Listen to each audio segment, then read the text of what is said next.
สบายดีท่านผู้ชมทุกท่านยินดีต้อนรับเข้าสู่ช่องกะปิชาแนลมื้อนี้เฮาเดินทางมาหาครอบครัวน้องตุ้มพี่น้องก็หลังจากที่เมื่อวานนี้คันผู้ใดติดตามเบิ่งคลิปเฮาได้มาใส่ลบให้น้องตุ้มอยู่เฮือนน้องตุ้มนั่นแหละแต่แรกหันว่าสิเฮ็ดตั้งแต่ก่อนสงกรานต์ไปได้พี่น้องประมาณกำหนดอาทิตย์แล้วเฮาสิเฮ็ดเฮาบอกเอากวางไปตัดไม้ไว้เด้อกวางเด้อคันว่ามายังบ่ได้เฮ็ดแล้วสิพาเฮ็ด แต่ก็ประมาณ3เทื่อที่3ก็พอดีอากวางตัดไม้มาแล้วเฮาก็พาอากวางขึ้นเฮ็ดแต่ใช้ก็เป็นฉุกเฉินไปก่อนพี่น้องให้อากวางไปหาตัดไม้ที่ว่ามันใหญ่กว่านี้หน่อยหนึงก็พายุเข้าแรงมันก็จังบ่ปลิวฝนก็บ่รั่วพี่น้องเอ้ยแต่มื้อนี้น่ะเบิ่งก็คือครอบครัวน้องตุ้มนั้นก็สิ ได้ทดลองการใช้ลบใหม่เพราะว่าคือฝนสิตกนี่แหละพี่น้องวันนี้นะฟ้าห้องครึมๆอยู่ถ้าฝนตกนี่ก็น่าจะเปียกอยู่หน่อยหนึงเพราะว่าทางข้างน้องยังบ่ทันได้ใส่อันนั้นพี่น้องมีแต่ใช้ลบก็มีแต่เทิงมันก็ใครกว่าบ่ได้ใส่หลายนั่นแหละพี่น้อง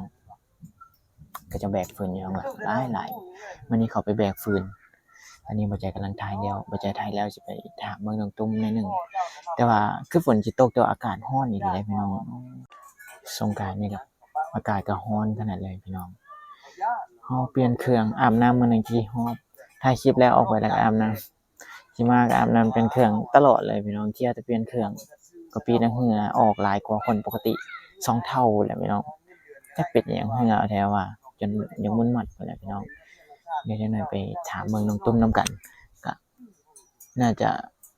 ใครแน่นั่นแหละพี่น้องลบนี่ก็เพราะว่าเฮาบอกละเอียดเลยได้พี่น้องบอกให้อากวางเฮ็ดแต่โดนแล้วแต่ก็คือเห็นนั่นแหละพี่น้องเด็กน้อยนี่นะพี่น้องเห็นว่าเป็นอยู่นี่ก็จะไปแบกฟืนมานะแบกฟืนมาเราทิ้งไว้ฟังนั่นหาฟืนนั่นแหละคือว่า อยู่ไกลหม้องอันนั้นแท้บ่อนก็จะอยู่นะบ่อนฝังลูกของน้องตุ้มนั่นแหละพี่น้องเห็นเขาไปหาฟืนมื้อนี้เด็กน้อยไปหาฟืนหลายๆนี่มีก็กำลังไปพี่น้องเห็นบ่มีหลายคนนะไปฝนก็ครึมๆเล็กน้อยไว้นี่แหละคือเขตที่ก็จะอยู่น่ะพี่น้องผู้หญิงก็อยากเฮ็ดเวียกหนักกว่าผู้ชายหลายเท่าอยู่เพราะว่าจักเป็นอิหยังมันบ่มีความเท่าเทียมกันเลยพี่น้องผู้หญิงนี่เฮ็ดเวียกก็แท้ว่าเด็กน้อยนี่เวลาอีตนก็จะได้เฮ็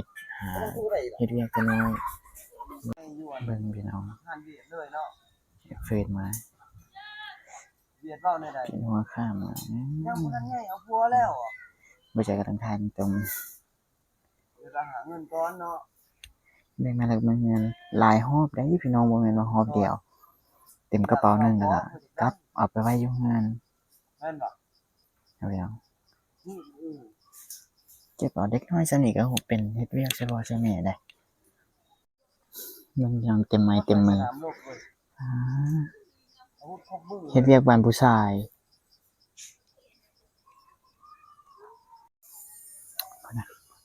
เดือนละกระสอบบ่ปุ้มบ่ล่ะเดือนละกระสอบหากันแลน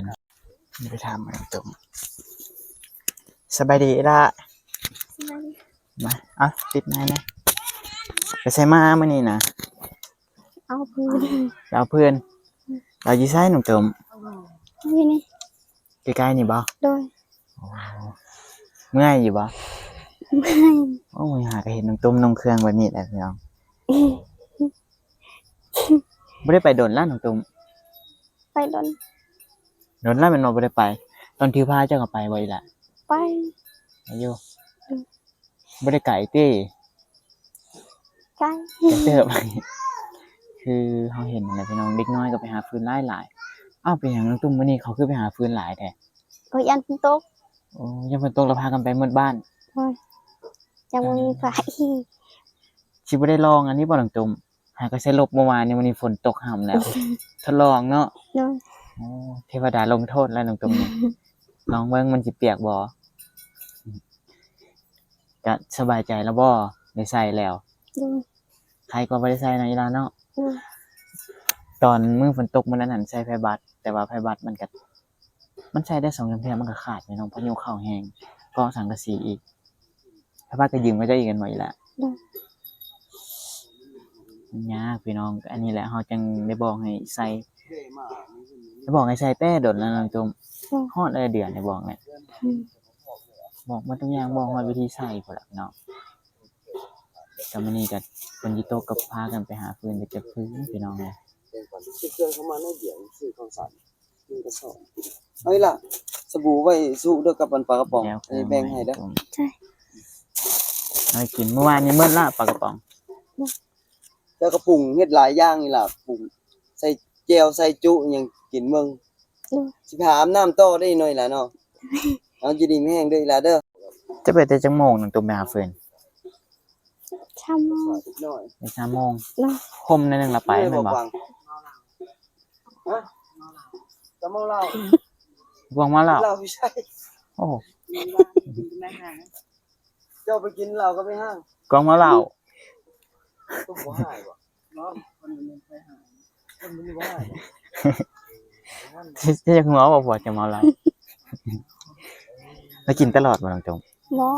ไม่โดนหรอ โดน บ่ได้ไปหาฟืนน้ำเจ้าบ่กองมื้อนี้ ไปห้า ไปนํกัน โดย เจ้าเมานำกันไป เจอฟืนอยู่บ่ โดย จะไปให้บ่น้องตุ้ม อืม ดนๆที่เรากินเทื่อนึง โดย ใครเนี่ยเจ้าเคยกินบ่อีหล่ะ ก็เคย เจ้าบ่เคยเมาเลยแม่นบ่ดีแล้วอีหล่ะคันเจ้าบ่เคยกินแล้วเจ้าบ่กินแล้วคันบ่กินมันก็ที่ว่ามันก็ประหยัดเงินก็ไปหลายเติบได้คือซื้อเหล้ากับป๋อง10,000ใครก็จะกินเหล้าเขาบ่กินเบียร์กินเบียร์แพงไหนล่ะยิงตุ้มบ่เคย มีคนเคยเอาให้กินบ่อีหล่ะบ่ เค มี ย เคย บอกเลยกิน จะบ่อยาก ไม่อยากบ่เคย จิบนิดนึงก็บ่เคยจิบบ่ ไม่เคย ดีแล้วน้องตุ้มเอ้ยแม่นอ้อมื้อนี้อกหักไว้อยากกินเบียร์เด้แม่นเนาะ อืม เจ้าไปเฮ็ดหยังกินน้องตุ้มปลากระป๋อง แกเอา แกะใส่ถ้วยแล้วกินเลย เดี๋ยว เจ้าบ่ได้ไปเฮ็ดคือบ่ลองเอาไปคั่วบ่น้องตุ้ม เคย บ่เคยเลยพ่อแม่เจ้าเคยเฮ็ดให้กินบ่ เคย เคยแต่เจ้าเฮ็ดบ่เป็นแม่นบ่ล่ะ เคย ปลากระป๋องนะเฮ็ดได้หลายอย่างป่องเดียวไอ้ก็เฮ็ดกินโอ้กินได้หลายคนได้เฮาคั่วนั่น อืม แกกินนี่มันก็สะดวกอยู่แต่ว่าคันแซ่บมันก็แซ่บมันก็แซ่บนั่นแหละเนาะอีหล่ะเนาะแซ่บบ่ปลากระป๋อง แต่ว่าเฮาคั่วมันก็สิถึกปากเฮาหลายกว่าพี่น้องเอ้ยแล้วละติหาฟืนนี่บ่ได้ไปอีกละติ บ่ได้ไป จักรอบแล้วจะไป 3 ลบ ป้า3รอบไปไกลแล้วก็ไกลลงมันบ่หรือว่าไกลขึ้น บ่ ได้ ยับ แค่ ยับลงเนาะ อืม โอ้ยแดดร้อนๆนี่มื้อนี้นะตอนเฮาถ่ายตอนนี้นะหากระห่ม โดย จังได๋ก็ตกแล้วน้องตรงฝนนั่น กันทิ้งตก เครื่องหลายซักเครื่องอยู่บ่ล่ะ สัก ซักอยู่เนาะ อืม เครื่องเฮามาให้มื้อนั้นหลายเติบไปเนาะน้องตรงเนาะ อืม จะนุ่งได้หลายอยู่บ่ อืม เพราะว่าเครื่องเฮาก็บ่ได้เบิ่งอะไรพี่น้องว่าซ้ำใดเครื่องผู้ใหญ่ใจดีเพิ่นเลือกมาให้คัดมาให้น้องตุ้มกับอากวางนุ่งช่องกระเข่งใหญ่อะล่ะพี่น้องซ้ำสิใช้มันน้องตุ้มอันนี้ อืม ตีลังกาใช้เลย อืม งามอยู่บ่เครื่อง อืม งามเนาะดีใจกับน้อง ตอนเจ้าถือพานน้องตุ้มจะมีเครื่องจักสุด 10 ชุด ตัวนี้มันบ่ตัวเจ้าใช้ตลอดตอนนั้นเสื้อตัวนี้แมันบ่ เนาะ เฮามาถ่ายตอนนั้นเจ้าบ่มีเสื้อกันยาวบ่น้องตุ้มตอนนั้น อืม เสื้อกันยาวตัวเดียว หลายคนนะพี่น้องคอมเมนต์บอกน้องตุ้มเปลี่ยนเครื่องเพราะว่าอีกอย่างหนึ่งขนาดซื้อเครื่องใหม่น้องก็ยังบ่ทันอย่างนั้นดอกยังเครื่องเปื้อนอีกตอนนั้นยังบ่ทันได้ไปอาบน้ำน้องตุ้มอยู่ห้วยเพิ่นบ่ไปนี่ โดยไปก็ถามหน่อย ไปอาบน้ำไปกับกวางบ่ไปอาบน้ำนะ โดย ห้องน้ำผู้ใดน้องตุ้มห้องน้ำนะ อันนั้นเอ้ย ห้องน้ำเอ้ย โดย จะบ่ได้เฮ็ดบ่ห้องน้ำซะ เฮ้ย โครงการเพิ่นลงให้เงินเดียวเพิ่นเอาอยู่นํกันติดตอนเพิ่นเอามาลง โดย แค่อีใครเนี่ยบ่ได้ไปยามพ่อยามแม่ว่าน้องตุ้ม บ่มีล้อม มีรถพ่อเจ้าก็บ่ได้มาบ่ แม่มา คาราบ่มีหยังก็เพิ่นก็ทำมาหากินเจ้าเฮ็ดให้บ่น้องตม เห็นให้ เฮ็ดให้ได้ข้าวหลายอยู่บ่ บ่ได้หลาย ได้ประมาณจักสอบอีกล่ะ อีกกันเข้างามได้10 สอบ5 สอบ 6 สอบ แต่ก็ยังใครแน่ประมาณบ่หลุดประมาณ 7-8 สอบเนาะแต่ละปี โดย มันก็คันต่ำกว่านี้ก็สิมอง5สอบ6สอบมันก็บ่โตนนี่ดอก แต่ว่าบางคนนี่ให้เบิดปีได้เข้า2กระสอบก็มีได้ล่ะ โดย กระสอบเดียวก็ยังมีจักก็เจ้าเฮ็ดแนวใดก็บ่เข้าใจ เจ้าก็ไปทางให้ว่าตรง อยู่ทาง ๆไปทางตลอดบ่ ไปตลอดแล้วยืน แล้วเราจังพักผ่อน โดย บัดตอนเจ้าถือผ้าท้องใหญ่ๆเจ้าก็ทางบ่ ทาง ไกลว่าตรงๆให้นี่ มีชนยาง เฮ็ดหยังข้ามนี่ไปบ่ โดย มันก็ไกลเติบอยู่พี่น้อง แต่ว่าเขาเจ้าก็ลึงแล้วไปตลอดว่าตรง โดย ลึงแล้วมันก็คือบ่ไกลนั่นแหละพี่น้อง คือไอ้เข้ามาหาเจ้าอยู่เฮือนนี่บ่ได้ไกลน้องตุ้มเข้ามาเทื่อแรกนะอ้าพี่น้องไกลแฮงอีหลีเข้ามาตลอดมันก็คือบ่ไกลอีกอย่างมันอยู่นี่มันบ่ได้มีสัญญาณน้องตุ้มเนาะนะ มีแล้วมัน หึ มีแล้ว บ่ฮ้อนางนี่ โดยมีเคยเห็นเด็กน้อยลิ้นเกม มันบ่มีแล้วตะกี้มันบ่มีมี เบิ่งพี่น้อง แต่ว่าอยู่นี่บ่มีแม่นบ่ โดย เฉพาะอะไรก็จะเอาตังค์เอาไว้นี่ไอ้ก็เห็นคือกันก็จะเอามานั่งเล่นอยู่นี่น่ะ โดย โอ้ เราเอาตังค์ไว้อยู่นี่มีสัญญาณเลยเอานั่งเล่น แบบนี้นะพี่น้องรัศมีแบบแมตช์เดียวมีสัญญาณอีหลาเห็นก็จะมานั่งอยู่นี่ โดยเห็น เออ ลิ้นเกมเคยไปถามมีบ่สัญญาณเราบอกมีแล้ว มันเป็นแบบนี้เนาะคันว่ามีก็คือบ่มีทั่วเลยเนาะ โดย ยากกะลีอยู่แบบตัดขาดจากโลกภายนอกเลยพี่น้องสมพอและโต๊ะผัดญี่ปุ่นโต๊ะญี่ปุ่นบ่ตั้งอยู่พี่น้องที่แท้หม่องนี้น่ะมันมีสัญญาณก็จะพากันมานั่งอยู่นี่ไอ้เห็นอยู่อีหลาเมื่อวานนี่ก็เห็นก็จะมานั่งเล่นอยู่นี่คิดว่ามีอีหยังซะเนาะคิดว่ามันแดดอยู่พุ่น เอาตังค์เคยยืมเราบอกยืมเลยตังค์กันเด้อหนูนั่งมีสัญญาณ ยืมนี่ได้ตังค์จะคือบ่เก็บค่าเช่าน้องตุ้มเอามาเทื่อละ 2,000 อ้าวเก็บพุ่นละ 2,000 ก็ได้หลายเติบเด้ออีหล่ะ10 คนก็ได้เข้า2กระสอบแหละได้เข้า2กิโล2กระสอบว่าซั่นเด้เสียวๆอยู่บ่ฝนสิตกนี่สิตกแฮงตกคอยอยู่มื้อนี้ก็น่าจะตกอยู่ล่ะลุ้นเอาเนาะแต่ว่าหัวอยู่หม่องทางเทิงมันก็น่าจะบ่หัวแล้วอีหล่ะคันว่าหม่องมีแต่หม่องนี้หม่องจะเอาสาดมาใส่นี่นะน้องตุ้มคันว่ามันสิหัวกะนี่นะพี่น้องยังบ่ได้ใส่แต่อันนั้นหม่องนี้แหละเนาะหม่องอันก็จะฝังอะเนาะเด็กน้อยก็เห็นเด็กน้อยก็จะไปปีนอยู่สิบ่ไปเหยียบบ่ไว้ย่างไปติน้องตุ้มย่างอยู่เลี้ยงมันผ่านมาแล้วอย่าขึ้นหลายเอ้าบัดนี้กองเฮากินข้าวแล้วน้องตุ้มปลากระป๋องเมื่อวานนี้ให้จักป๋องก็ลืมละ ชีปะ สิป๋องหมดล่ะปลาคาบละป๋องมันบ่เจ้าก็ต้มมีกินบ่น้องตุ้ม ต้อง กินอยู่เนาะมีก็บ่อิ่มมันบ่กินมีบ่ได้กินข้าวเนาะมันต่างกันเลยพี่น้องก็เจ้าเฮ็ดเวียกไม่เมื่อยมันต้องได้กินข้าว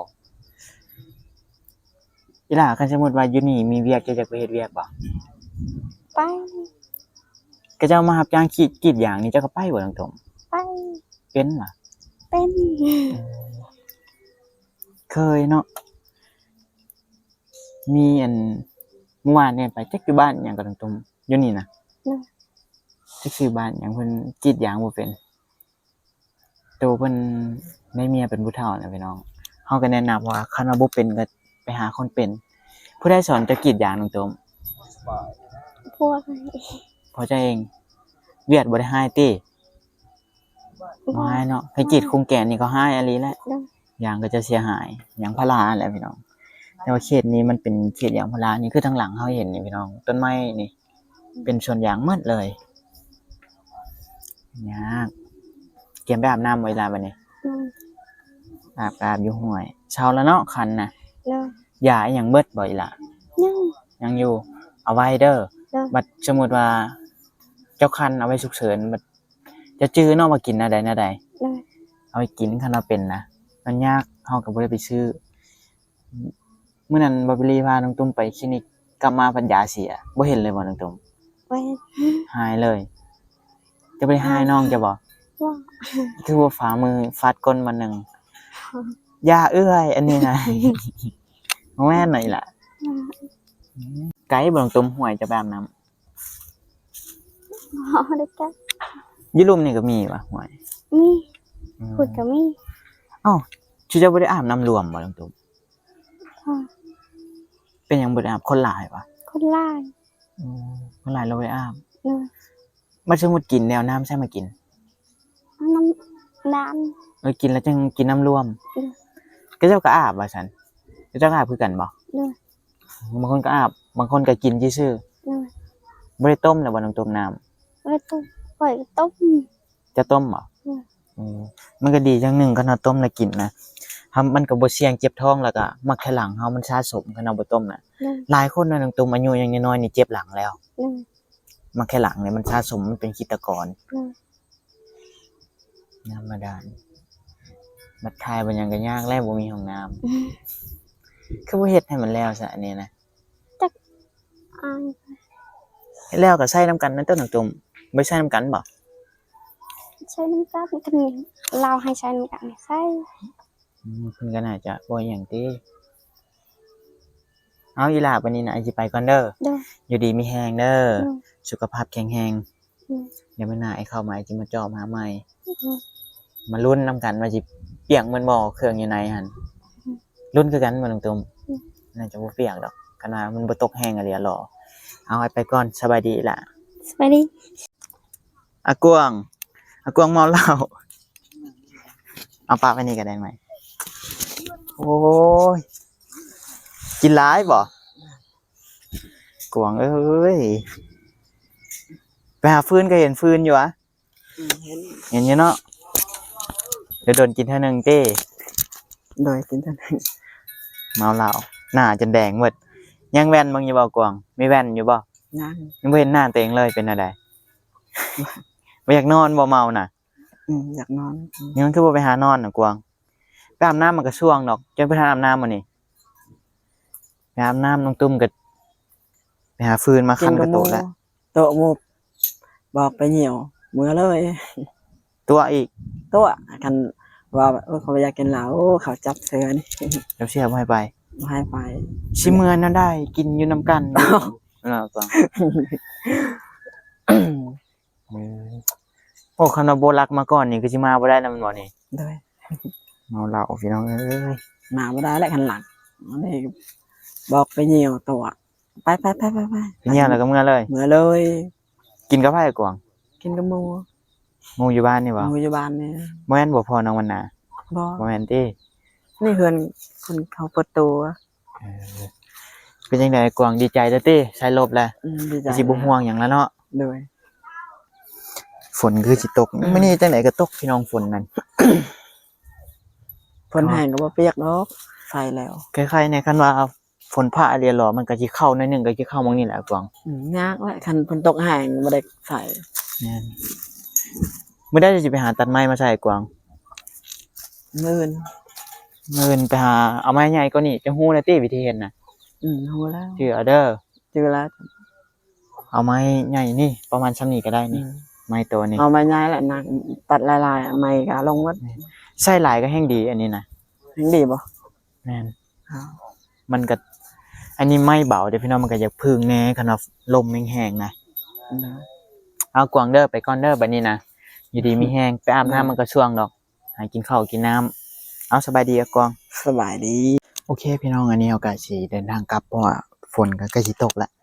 เฮาน่าจะออกไปบ่ทันฮอดนอกทางดอกฝนน่าจะหำขอให้ทุกท่านอยู่ดีมีแรงสุขภาพแข็งแรงผิดพลาดประการใดก็พี่ก็ต้องขอโทษขออภัยไว้ณที่นี้ที่ใจก็ฝากไลค์ฝากแชร์ฝากติดตามให้กับพี่เด้อพี่น้องอันนี้ก็อากวางเมาน้องตุ้มก็ซ้ำสิหัวพี่น้องซ้ำตัวตลกน้องตุ้ม โอเคพี่น้องเดี๋ยวพอกันในคลิปหน้าสำหรับคลิปนี้ก็ปีสิขอตัวไปก่อนพี่น้องบ๊ายบาย